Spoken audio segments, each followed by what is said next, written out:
Bonjour à tous et bienvenue sur Alsace 20 pour une nouvelle édition du magazine du logement et de l'habitat en partenariat avec la CIBAR. Aujourd'hui, je vous propose de partir à la rencontre de Marine.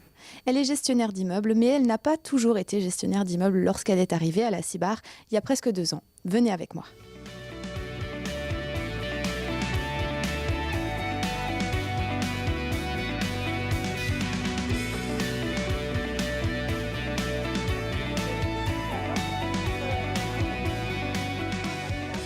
Je me trouve maintenant avec Marine. Bonjour Marine. Bonjour.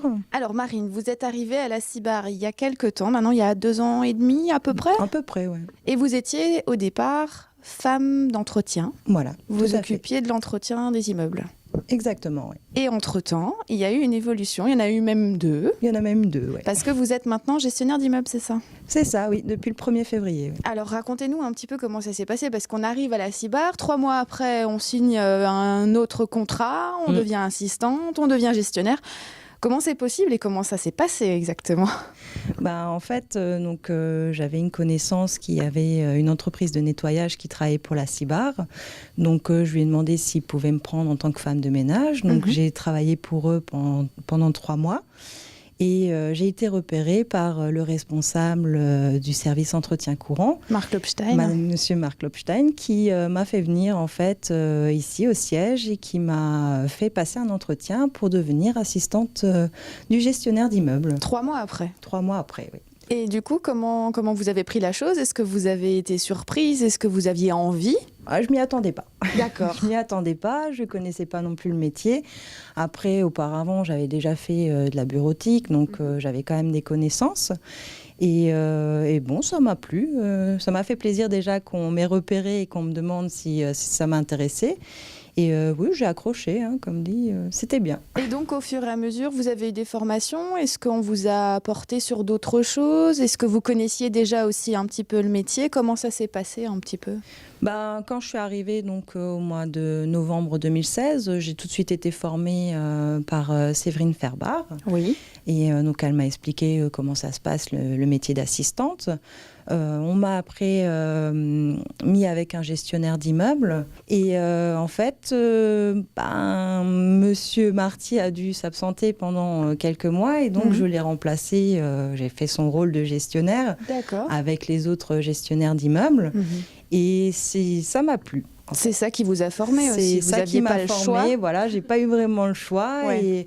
Et c'est quand même un autre métier aussi, parce que du coup, on prend des responsabilités. C'est autre chose. On prend des décisions, chose que l'assistante, normalement, ne fait pas. Et ça m'a plu. Mais ça consiste en quoi, clairement? Quel est votre quotidien, un peu de quoi vous vous occupez? C'est comme les autres gestionnaires, c'est-à-dire que tous les matins, on réceptionne les plaintes des locataires, on regarde de quoi il s'agit et après, on prend la décision de soit, si on a un gardien sur place, envoyer d'abord le gardien pour soit réparer s'il le peut, ou soit nous faire vraiment un compte-rendu, quel est vraiment le problème, est-ce qu'il faut envoyer une entreprise, est-ce qu'on peut réparer nous-mêmes. Aller voir ce qu'il y a à faire sur place, en fait. Exactement. Et donc après, en fonction du retour, on envoie une entreprise ou pas. On prévient toujours le locataire aussi, que ce soit il y a un agent qui va venir ou il y a une entreprise. Et puis on clôture le PL une fois qu'il est fini, qu'on est sûr qu'il n'y a plus de problème. Alors vous êtes la seule femme gestionnaire d'immeubles ici à la CIBAR? Pour le moment, oui. Alors j'imagine qu'on se sent un peu privilégiée aussi parce que c'est quand même un métier à responsabilité. Ah oui. Et vous avez que des hommes sous vos ordres. Oui, c'est vrai. Comment est-ce que vous gérez ça? C'est pas forcément évident de se faire entendre, de se faire écouter. C'est pas toujours facile, d'un côté comme de l'autre. Non, ça va. À ce niveau-là, j'ai de la chance. En fait, j'ai eu la chance de pouvoir garder les gardiens avec qui j'avais travaillé en tant qu'assistante.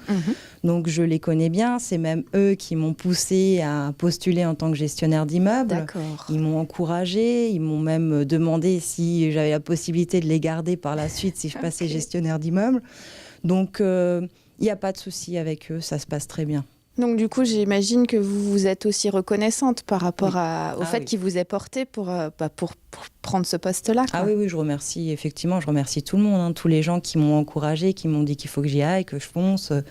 Ouais, c'est quand même grâce à eux, je pense que je suis ici. D'accord. Alors vous gérez notamment, vous avez sous vos ordres, si on peut appeler ça comme ça, c'est pas péjoratif du tout pour eux, hein, Émile, qu'on a déjà vu, dont on a déjà fait le portrait. Il est concierge notamment à Königshofen, c'est ça ? Oui, c'est ça. Qui est-ce que vous avez encore ?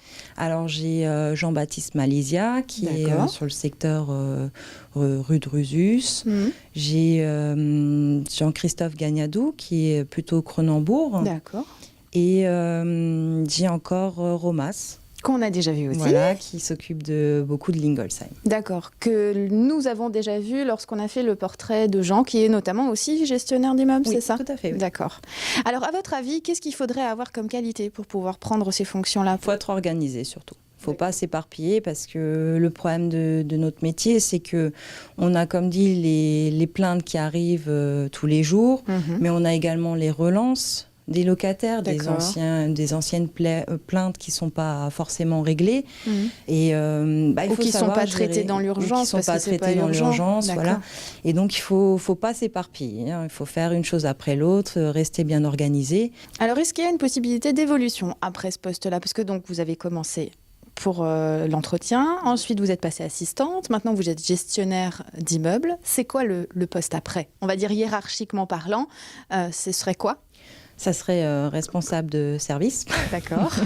Mais là, c'est déjà un plus haut niveau. Hein. Il y a beaucoup plus de responsabilités, beaucoup plus de décisions.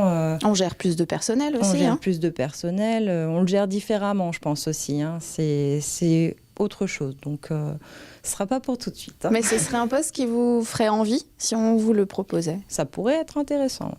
Mais pour l'instant, vous êtes bien... Pour le moment, ouais, on va déjà essayer de bien faire le rôle de gestionnaire d'immeuble et puis on verra par la suite, effectivement. Parce qu'on ne l'a pas dit, vous êtes gestionnaire d'immeuble depuis ? Le 1er février. Donc ça fait à peine, ça fait 3 semaines.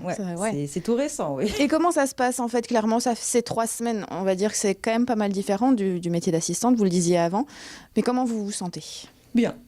Bien, comme dit, auparavant, j'avais fait ça déjà pendant 4 mois, donc je connais le métier, j'étais déjà plus ou moins formée. Donc, pour le moment, ça va. Hein. J'ai pas trop de mal, je m'en sors bien. En tout cas, merci beaucoup d'avoir partagé ces informations avec nous. Quant à nous, on se revoit la semaine prochaine. Rendez-vous jeudi pour une nouvelle édition de votre magazine du logement et de l'habitat. Excellente soirée sur Alsace 20. À bientôt.